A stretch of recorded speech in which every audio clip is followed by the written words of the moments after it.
Pocahontas at Jamestown, written by Terry Miller Shannon, illustrated by Gary Undercuffler.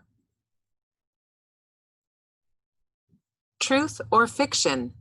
Captain John Smith was one of the leaders of the new colony called Jamestown, which was founded in 1607 on the coast of what is now the state of Virginia. Years after he had returned to England, Captain Smith liked to tell stories about what life had been like in Jamestown. In one of his stories, he claimed to have been captured by a group of local warriors led by Chief Powhatan, the chief of all the tribes in the Chesapeake Bay region. As the warriors stood all around him with their clubs raised, Smith was sure he was about to be killed. Just then, a little Indian princess named Pocahontas ran in and knelt alongside Smith. She begged the chief, her father, to spare the life of this stranger. Her plea saved Smith's life. The only problem with this dramatic story is that it does not seem to be true. Experts disagree about whether Smith's life would have been threatened or wonder if he made up the whole story. He may have made up the story, but Pocahontas was a real person. Who was Pocahontas? Pocahontas was a young woman who lived more than 400 years ago, but people are still fascinated by her today.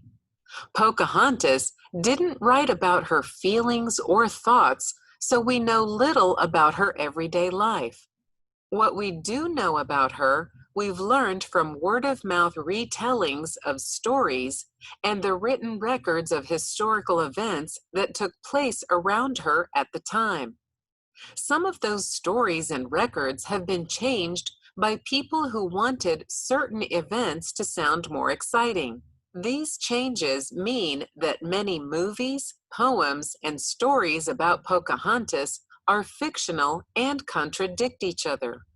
The real Pocahontas was born around 1595. She was the daughter of Powhatan, the powerful chief of the Powhatan Confederacy, a large group of Algonquian tribes. Pocahontas had several names. Pocahontas, a nickname that means playful one, gives us a hint as to her personality. These member tribes had lived in the low-lying coastal regions of modern-day Virginia for hundreds of years. There were once more than 30 tribes and around 25,000 members in the Powhatan Confederacy. Several English colonists wrote about the Powhatans. They described strong, tall people who were uneasy with the newcomers, but who also wanted to trade with them. The Powhatans built wooden homes, carved canoes from local trees, and used rock and bone to make tools. The men hunted and fished, and the women farmed. Newcomers.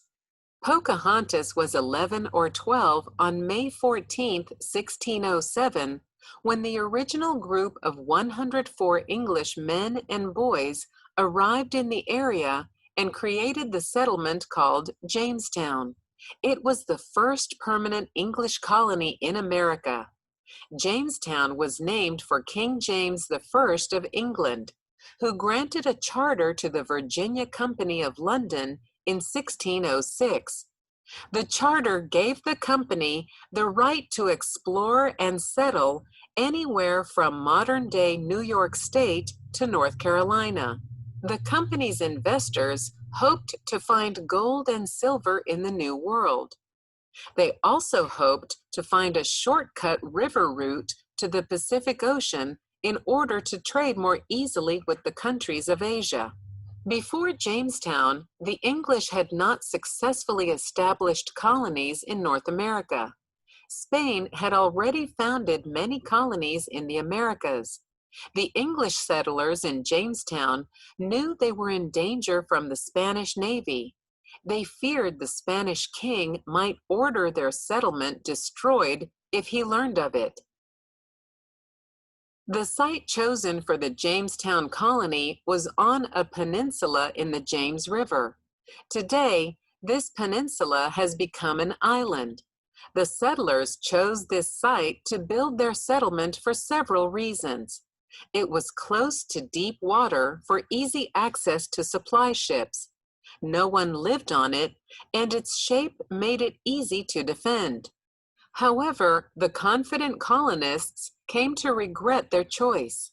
The land was marshy, and the water they drank from the river was muddy and salty. These first settlers had little practical experience with farming, food storage, and organized labor. Most of the adult men were business leaders, not workers. The unskilled group did not collect and store enough food. In August 1607, bad drinking water, disease-carrying mosquitoes, and lack of food caused the settlers to become sick. Many died. At times, there were only 5 men well enough to bury the dead. By the end of the first year, only 38 of the original 104 settlers had survived. Gradually, the English colonists and the tribes began to trade with each other. The Powhatans offered food in exchange for the settlers' tools and other goods. Their relationship was an uneasy one. Although the Powhatans sometimes offered gifts of food, they also sometimes attacked colonists found outside the fort. Some experts believe Pocahontas first met Captain John Smith in December 1607 when Chief Powhatan's men captured him.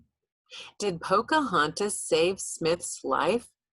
Experts today doubt it. Many believe that the ceremony Smith later described was a traditional one to welcome a newcomer to the tribe, and that Smith's life was never in danger. If this is true, Pocahontas's actions may have been an expected part of the ceremony. Other experts think that because Smith did not describe Pocahontas as his rescuer until 1624, he might have made up the story. In 1608, Captain Smith wrote a letter that told of meeting Powhatan, but he did not mention Pocahontas. Whatever the truth might have been, Powhatan and Smith eventually established a friendly relationship. At some point, Pocahontas became a familiar face in the settlement and became Smith's friend. She sometimes brought gifts of food from her father to the colonists. One time, Chief Powhatan sent her to Jamestown to ask the English to release Native American captives. When John Smith wrote of this incident later, he made it sound as if it were his idea to release the captives to Pocahontas. However, this period of friendly trading didn't last. The struggling, unhealthy English colonists were desperate for food. They wanted corn, but a terrible drought had reduced Powhatan crops, and the tribes had nothing extra to trade. The angry colonists began threatening the Powhatans.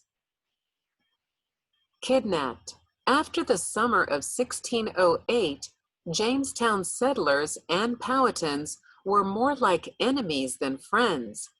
Chief Powhatan had moved away from the area, and Pocahontas rarely visited the settlement.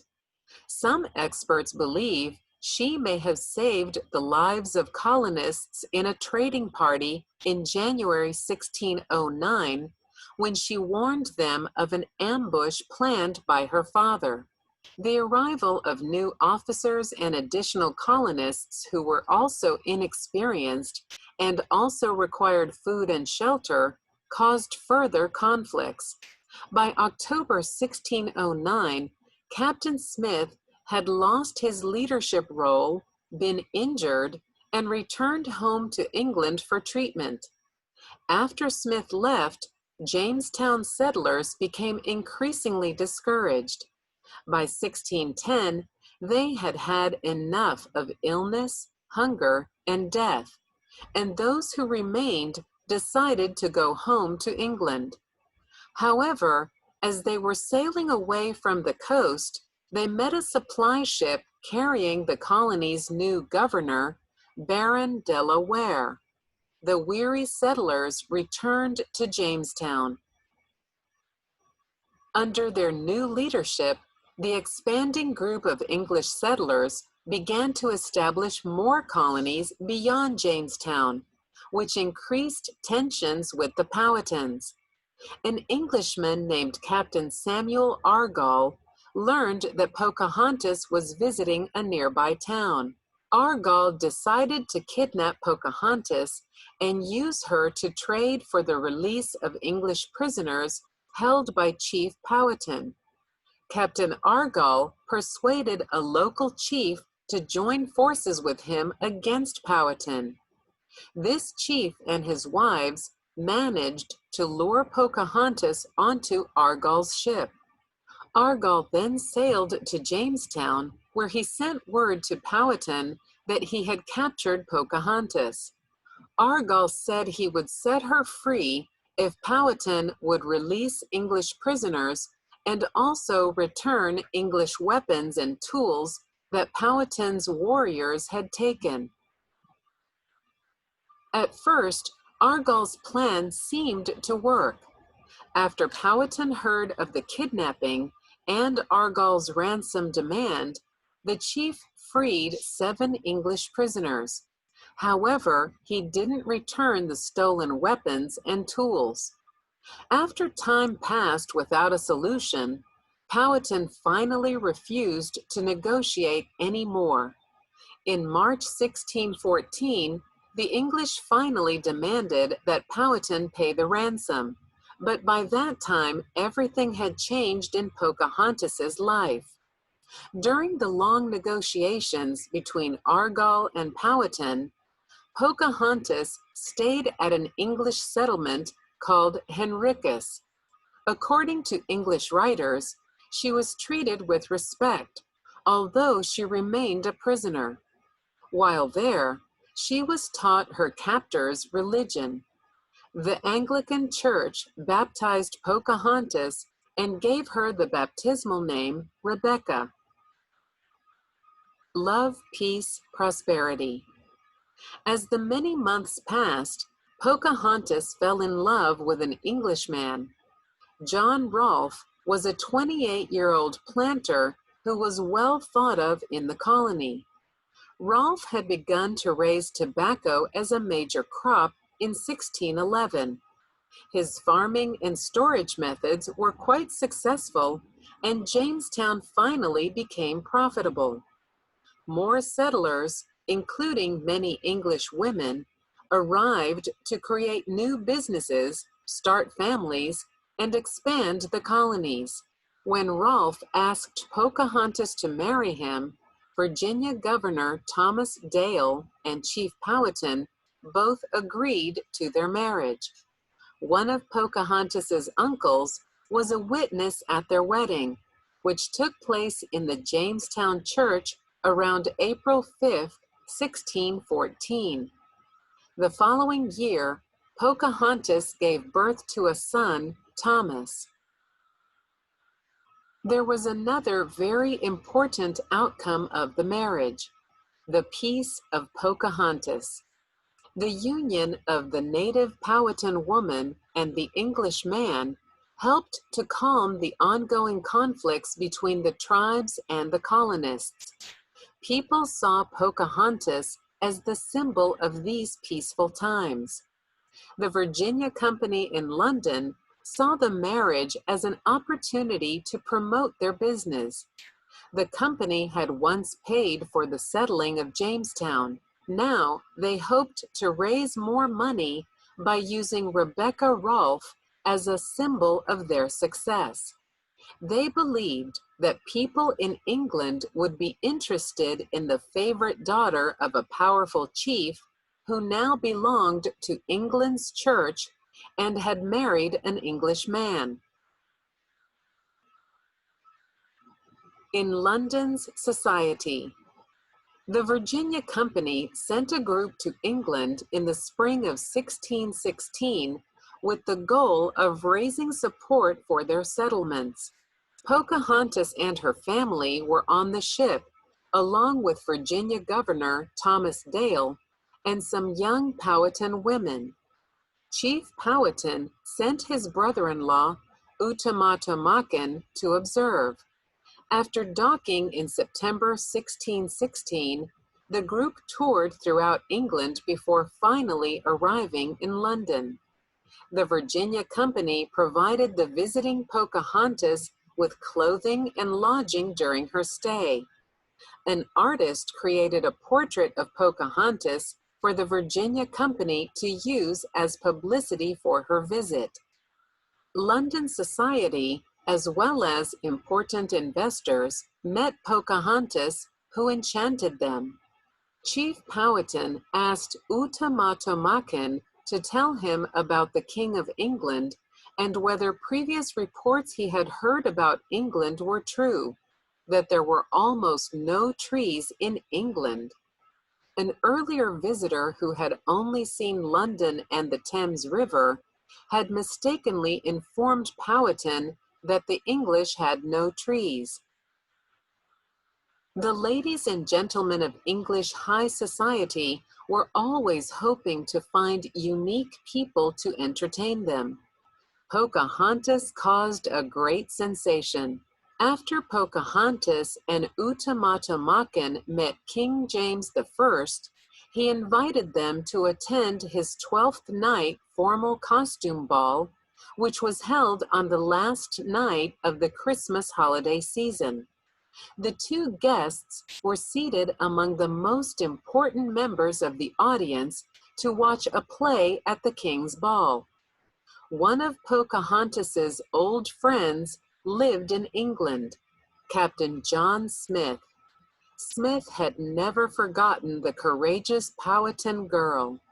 He wrote a letter to Queen Anne telling her all the things Pocahontas had done to help the Jamestown settlers. But Smith didn't arrange to visit his former friend until after Pocahontas had already been in England for several months. When he wrote about the meeting in 1624, he said he'd been too busy to visit her earlier. Evidently, Pocahontas was visibly upset when she finally met with Smith again. It may have been that she believed Smith had died in 1609 when he left Virginia to sail home to England. Or she might have questioned why Captain Smith had not come to see her earlier. Either way, it took her several minutes to become calm enough to speak with Smith. When Pocahontas finally did talk to Captain Smith, she reminded him how her father had welcomed him, a stranger in their world, as a son. Smith had even called Powhatan father. Pocahontas told Smith that he had not treated her father and her people well. She said, since she was now a stranger in Smith's land, she should be allowed to call Smith father. Smith refused. According to Smith's 1624 writings, she told him that your countrymen will lie much. It would be their last meeting. After 5 months in England, Pocahontas and her family were ready to sail home. But they were delayed by stormy weather. 2 months past their planned departure date, they began their trip by sailing down the Thames River. They hadn't traveled far when Pocahontas became ill. Pocahontas was taken ashore at Gravesend. She was only around 21 years old but she did not recover. Before she died, she tried to comfort her husband by saying, "All must die. 'Tis enough that the child liveth." No one knows what illness ended Pocahontas's life. Some experts believe she suffered from a lung disease. Others believe she had dysentery, a contagious infection of the intestines. Pocahontas was buried on March 21st, 1617, at St. George's Church in Gravesend. John Rolfe left England and sailed back to Virginia. He left his son, who was also ill, behind with relatives. Within a year of his daughter's death, Powhatan also died. With Pocahontas and Chief Powhatan gone, everything changed. It was the end of the peace between the Algonquian tribes and English settlers. A mysterious and legendary life. Pocahontas is one of the most famous women of early American history, yet we know little about her life. We do know that Pocahontas helped the Jamestown settlers survive. She brought them food when they were starving. She may also have saved the lives of some colonists by warning them of Chief Powhatan's ambush plans. She cultivated peace between the English newcomers and the Native Americans through both her early friendship with John Smith and her marriage to an English man. Pocahontas continues to fascinate many people. Books, plays, poems, paintings, and movies have featured her. While many stories of Pocahontas contradict one another, most people agree that she played an important role in early American history. 1596. Approximately. Pocahontas is born near present-day